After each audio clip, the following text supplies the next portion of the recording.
Dans cette vidéo, on va continuer les séries d'exercices concernant la simplification des équations logiques en utilisant le tableau de Carnot.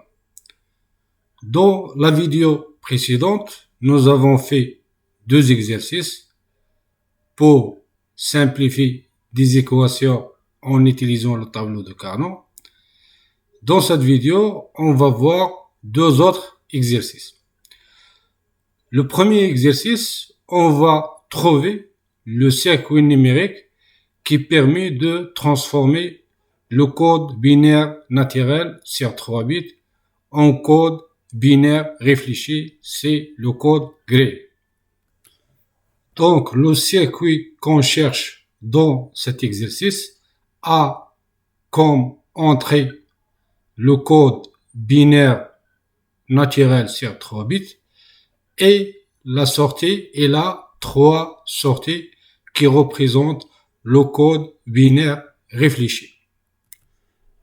Le deuxième exercice, on va trouver le circuit numérique qui permet de comparer entre deux nombres sur 2 bits.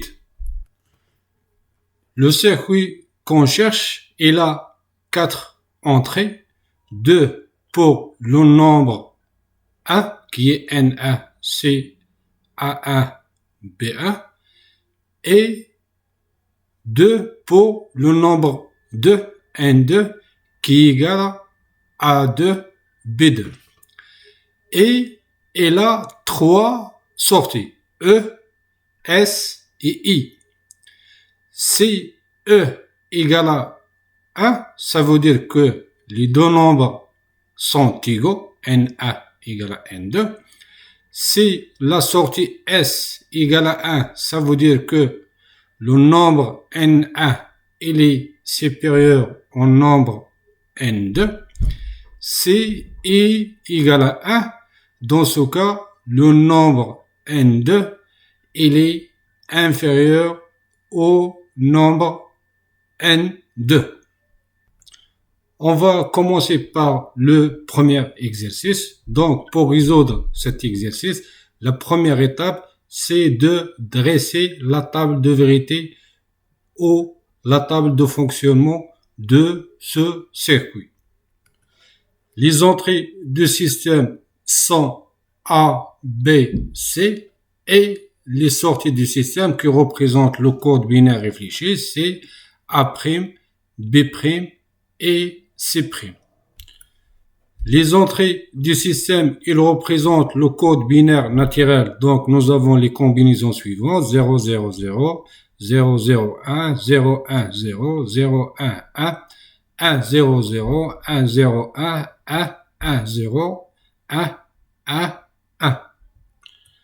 Les sorties, ils représentent le code binaire réfléchi. Et le code binaire réfléchi, c'est on se déplace d'une séquence à la séquence suivante, une seule variable qui change l'état. Par exemple, ici, nous avons 0, 0, 0 et la séquence suivante, c'est 0, 0, 1. Donc, la seule variable qui a changé l'état, c'est C'. De cette séquence à cette séquence, nous avons le B, la seule variable qui a changé l'état. De cette séquence à cette séquence, le C', c'est la seule qui a changé de l'état. De cette séquence à cette séquence, c'est la seule A' qui a changé de l'état. De cette séquence à cette séquence, c'est le C' qui a changé de l'état. De cette séquence à cette séquence, c'est le B' qui a changé l'état. Et de cette séquence à cette séquence, c'est le C' qui a changé de l'état. Ça pour la première étape.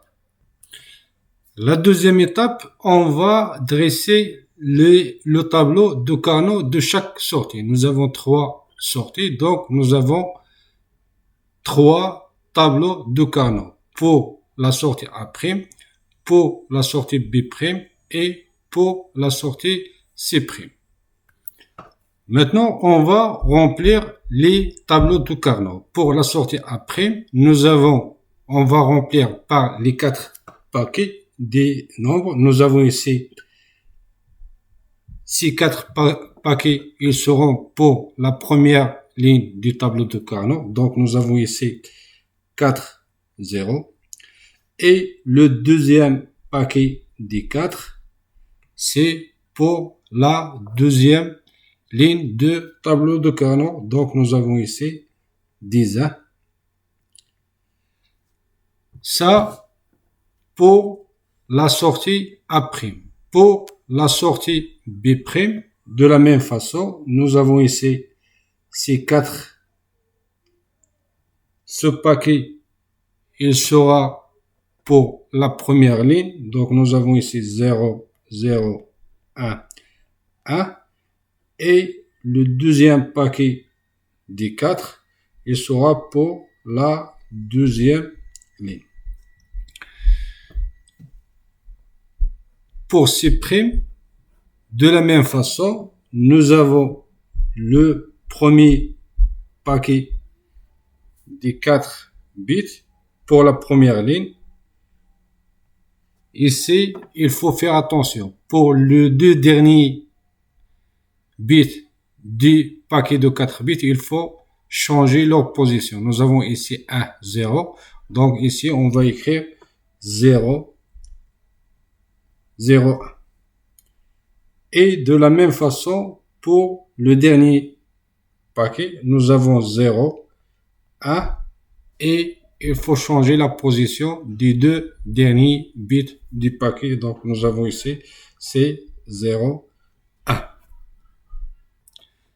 La troisième étape, c'est la mise en équation des sorties. Pour la sortie A', donc, il faut faire les gros, on va effectuer les gros groupements possibles, 10 1.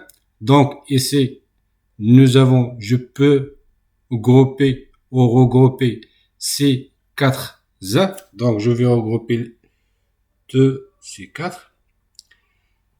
Et après, je fais, c'est quoi l'équation de ce groupement?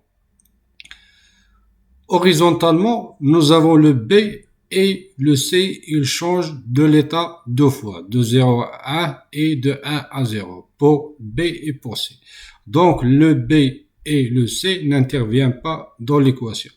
Verticalement, nous avons A, il est toujours égal à 1.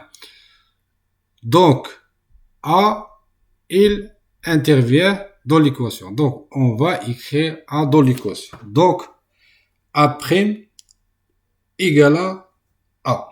Ça, pour la sortie A'. Pour la sortie B', on voit bien ici qu'il y a deux groupements possibles. Ce 1 avec ce 1 et ce 1 avec ce 1. Donc, j'ai ici deux groupements.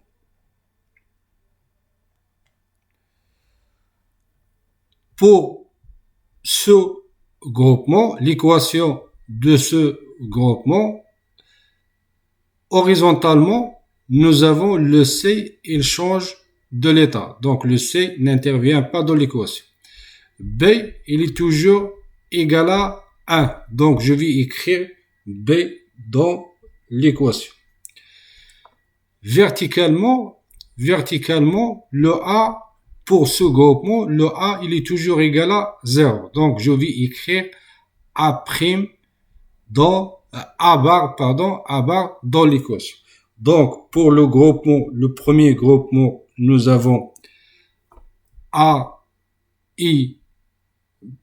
B, I, A bar. Pour le deuxième groupement, horizontalement, nous avons le C, il change de l'état. Donc, le C n'intervient pas dans l'équation. Le B, il est toujours égal à 0. Donc, le B bar, on va écrire B bar dans l'équation. Verticalement, le A, il est toujours égal à 1. Donc, on va écrire A dans l'équation. Donc, pour ce deuxième groupement, l'équation de c'est pas A bar, mais c'est A. Donc, l'équation de ce groupement, c'est B bar B bar et A. Ça, pour la sortie B'.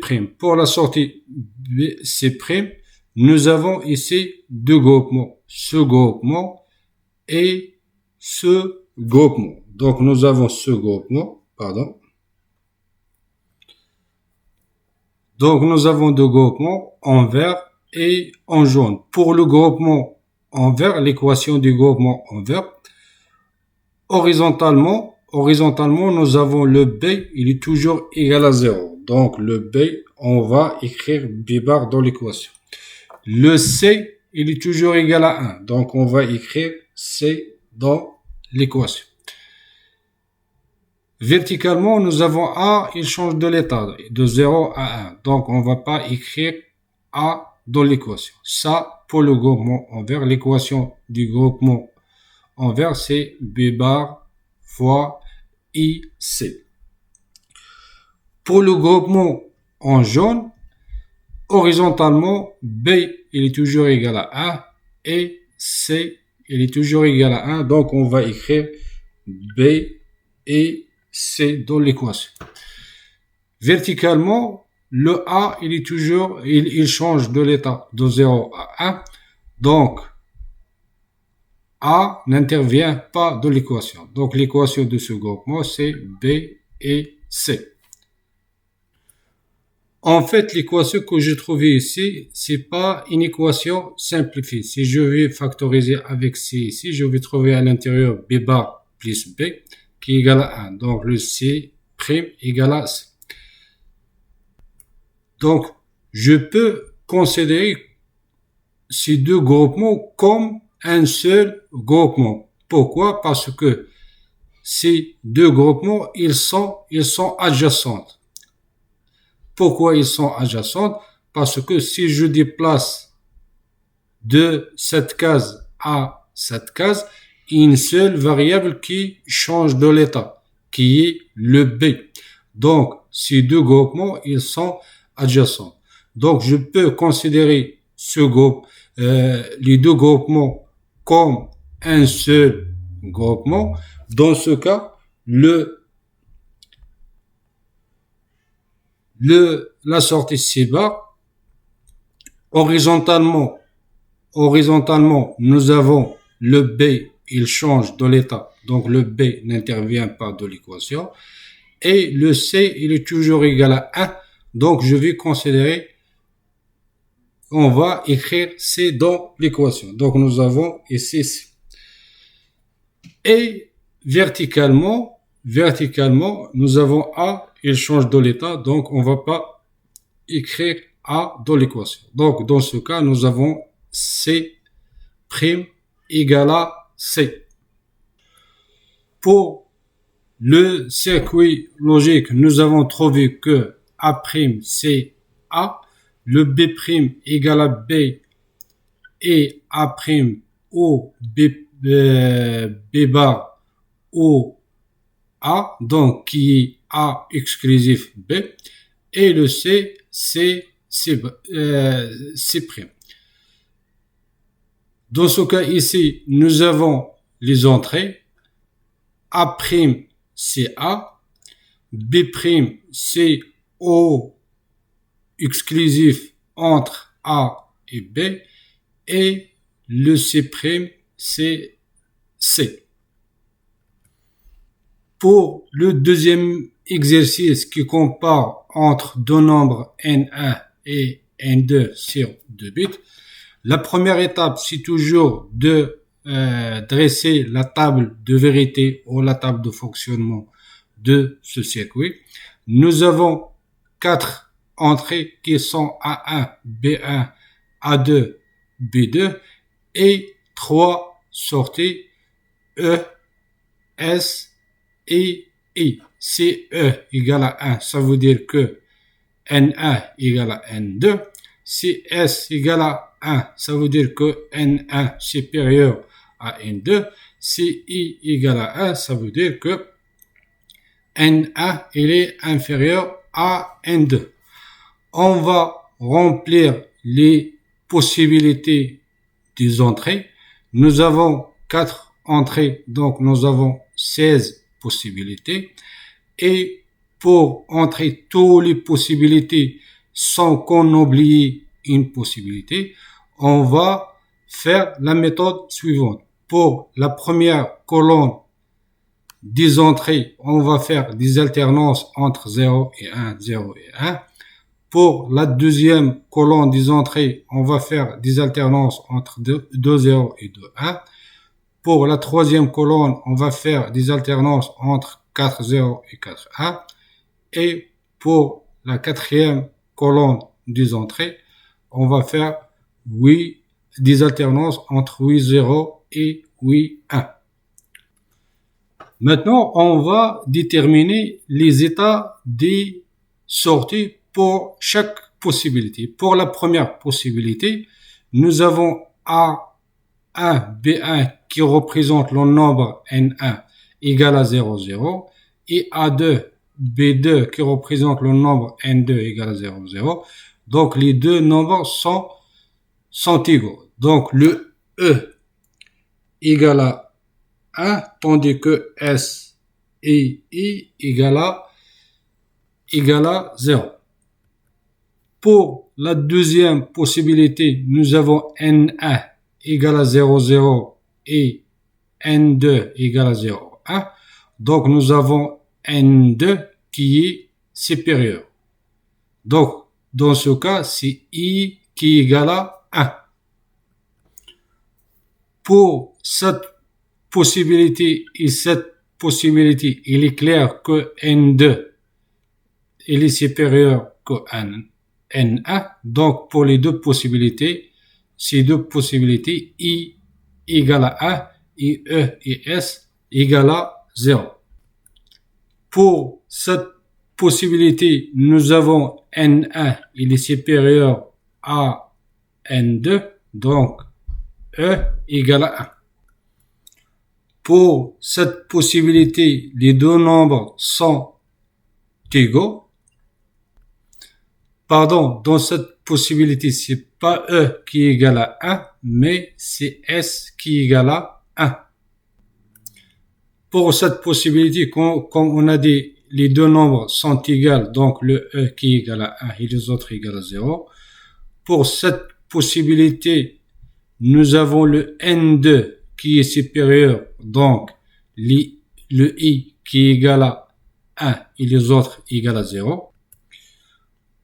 Pour cette possibilité, N2 aussi qui est supérieur à N1, donc le I qui est égal à 1. Pour cette possibilité, nous avons N1 qui est supérieur, donc S égale à 1. Donc nous avons S égale à 1 et les autres égale à 0. Et de la même façon, on va remplir les autres possibilités. Ici, j'ai les deux nombres sont égaux, donc le E égale à 1. Ici, j'ai N2 supérieur, donc le I égale à 1. Ici, j'ai le N1 qui est supérieur, donc S égale à 1. Ici, j'ai le N1 qui est supérieur, S égale à 1. Ici, N1 qui est supérieur, S égale à 1. Et ici, les deux nombres sont égaux, donc le E égale à 1. Ça pour la première étape. Pour la deuxième étape, on va construire les tableaux de Carnot. Donc, pour chaque sortie, on va construire son propre tableau de Carnot. Et pour remplir le tableau de Carnot d'une façon facile, on va conserver le même ordre des entrées qui sont dans la table de vérité dans le tableau de Carnot. Nous avons l'ordre des entrées ici, c'est A1, B1, A2, B2 et l'ordre des entrées dans le tableau de contrée, c'est A1, B1, A2, B2. C'est le même ordre. Ça, d'une part. D'autre part, on va diviser les états des entrées sous forme des paquets de 4 états ou de 4 bits. Donc, on va prendre le premier paquet de 4 bits. Donc, il contient 1, 0, 0, 1. Donc, 1, 0, 0, 0. Ce paquet, on va le mettre dans la première ligne du tableau de Carnot. Donc, on va écrire ici 1, 0, 0, 0. Le deuxième paquet de 4 bits, on va le mettre dans la deuxième ligne du tableau de Carnot. Donc, nous avons 0, 1, 0, 0. Le troisième paquet de 4 bits, le troisième paquet, on va le mettre dans la quatrième ligne du tableau de Carnot. Donc, nous avons 0, 0, 1, 0. Et ici, on va mettre 0, 0. Et les deux derniers bits, on va les permettre. Donc, on va mettre ici, c'est 0, 0, 0, 1. Toujours les deux derniers bits du paquet, il faut les permettre. Et le dernier paquet de 4 bits, on va le mettre dans la troisième ligne du tableau de Carnot. Donc, nous avons 0, 0. Et les deux derniers bits, on va les permettre. Donc, on va écrire 1, 0. De la même façon, on va remplir le tableau de Carnot de la sortie S. On va diviser les étapes sous forme de des paquets de 4 bits. Donc, nous avons le premier paquet, c'est 0, 0, 0, 0. Le deuxième paquet, c'est 1, 1, 0, 0, 0. Le troisième paquet, il sera dans la dernière ligne, c'est 1, 1, 0, 0. Et le dernier paquet dans la troisième ligne, c'est 1, 1. Et les deux derniers bits, il faut les permettre. Pour la sortie I, nous avons le premier paquet, c'est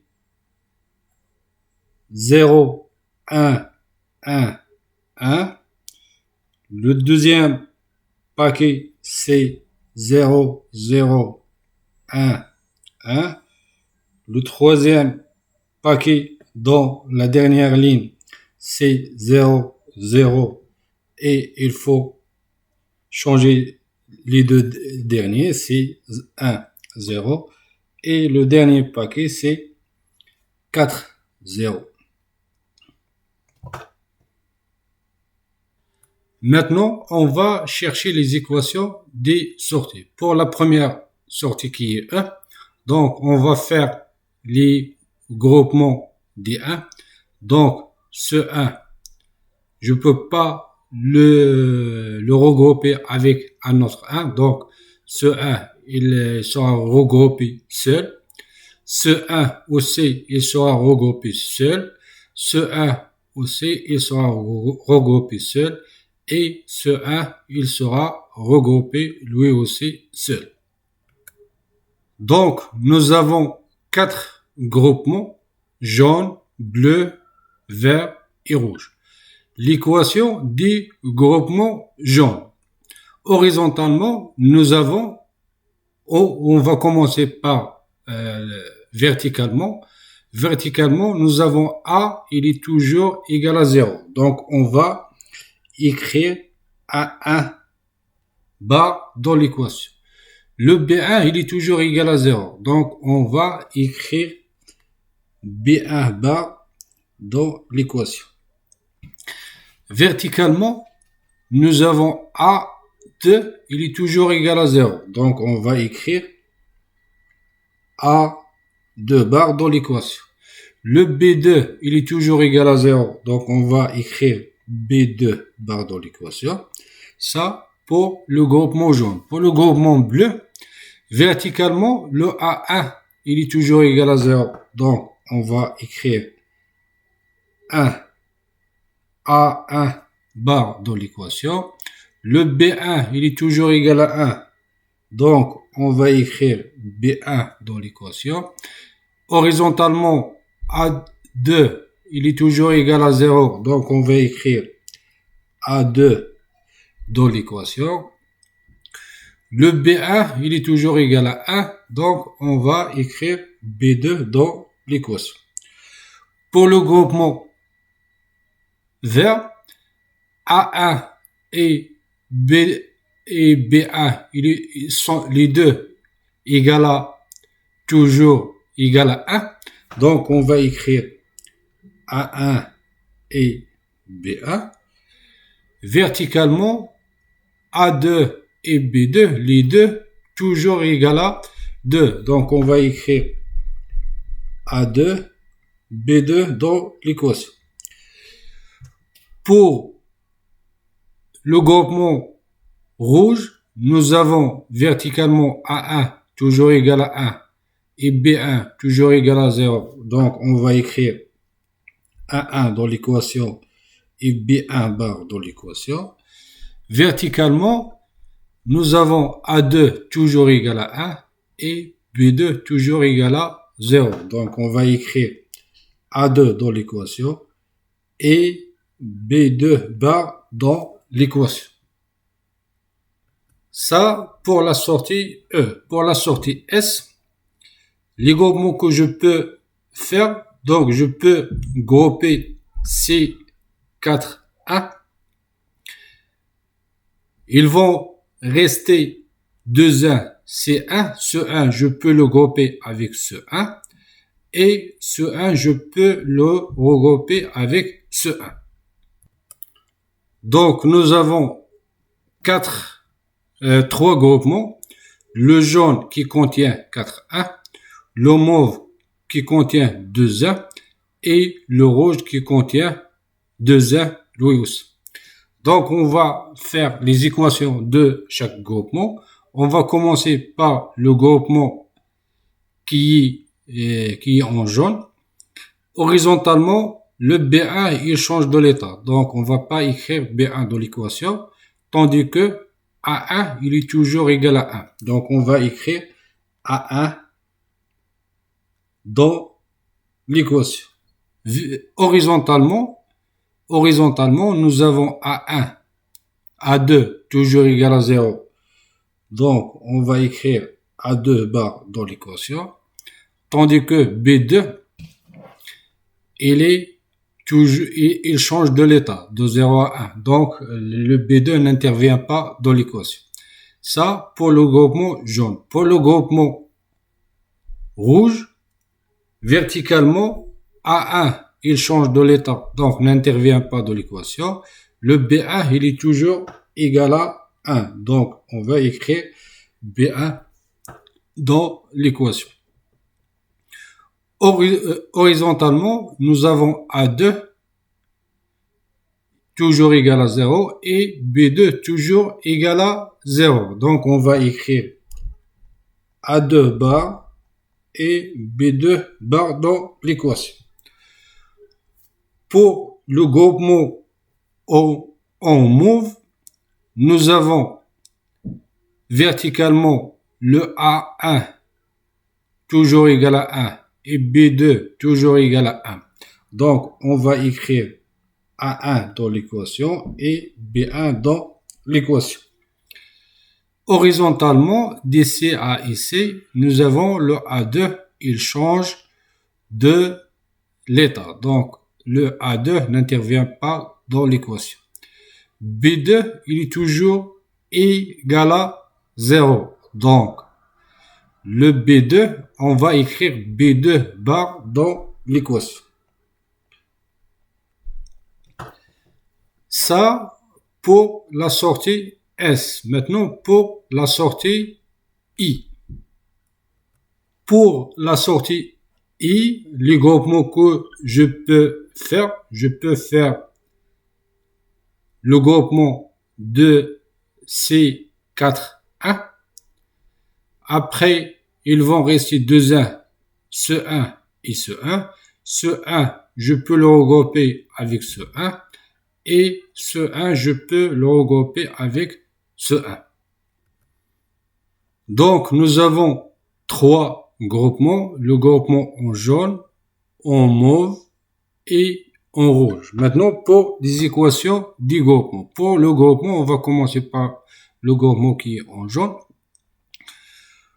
Horizontalement, nous avons le B1, le seul qui ne change pas l'état. Et A1, il est égal à 0. Donc, on va écrire A1 bar dans l'équation. Horizontalement, A2 toujours égal à 1. Donc, on va écrire A2 dans l'équation.